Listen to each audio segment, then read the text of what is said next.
Hey Gary, so I'm going to post this as a response to you just because, it'll be interesting to see what you think of this idea, this theory. And also, John Mathfails mentioned a fellow by the name of Gene Gebser.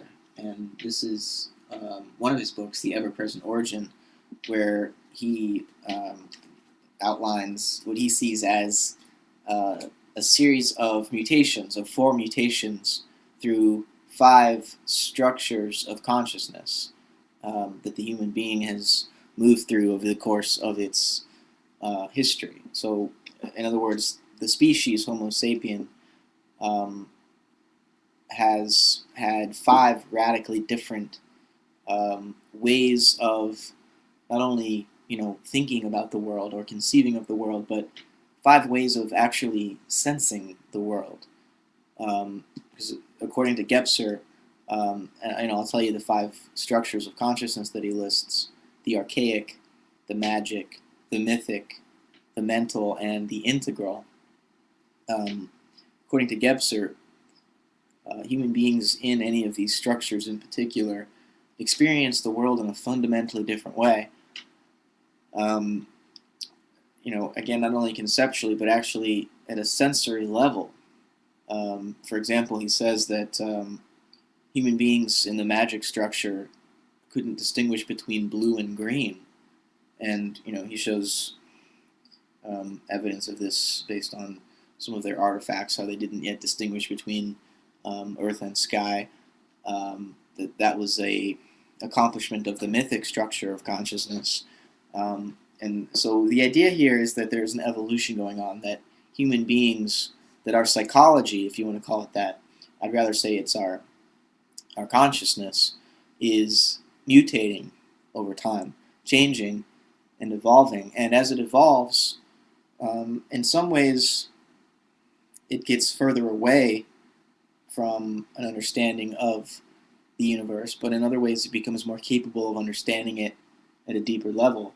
Um, for Gebser, the archaic structure of consciousness was when we were still completely immersed in nature, but we didn't yet know it. We weren't conscious of the fact that we were human yet. Um, when we evolved into the magic structure of consciousness, we started using language, but it had a very powerful influence over us, such that we could put spells on things. Symbols had a magical power, quite literally.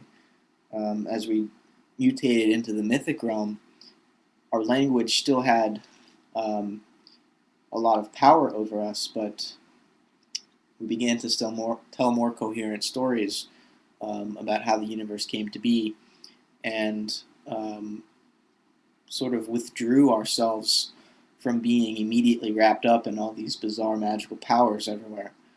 And finally, in the mental structure, we completely withdrew all purposeful forces from the universe and started talking about it in terms of, a rationally ordered mechanism. And then, with the mutation into the integral structure of consciousness, we see how, we see transparently through the mental mechanistic picture of the universe, the mythic sort of story-based perspective on the universe, and the magic sort of living experience of the universe. We see through all of them, all the way back to origin, to the origin that is ever present, and we don't get stuck assuming that any particular structure is the one true way of looking at the universe. That's what characterizes the integral mutation of consciousness. It sees that, yes, the cosmos is alive, as the magic structure believed. It sees that, yes, there is a story unfolding here, as the mythic structure believed, and it agrees with all the scientific knowledge that the mental structure has given us. But it holds these gifts of every structure in a holistic picture, um, again, without reducing the universe to any perspective in particular. So the idea here is that psychology does evolve. and that human beings have and will continue to change. And I certainly recommend looking into this book. It's certainly not an easy read, but I don't know that there is a more important text in terms of the transition and the crisis that we're moving through right now. As the mental structure of consciousness right now is in its death throes. We're right on the verge of transition into a new kind of civilization, which is the result of a new way of being human. So certainly it's a relevant book.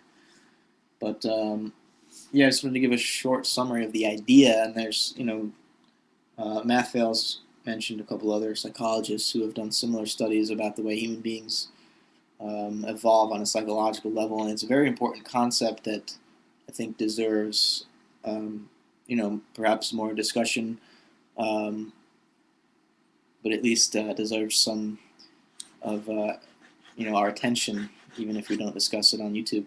But yeah, that's all I wanted to say.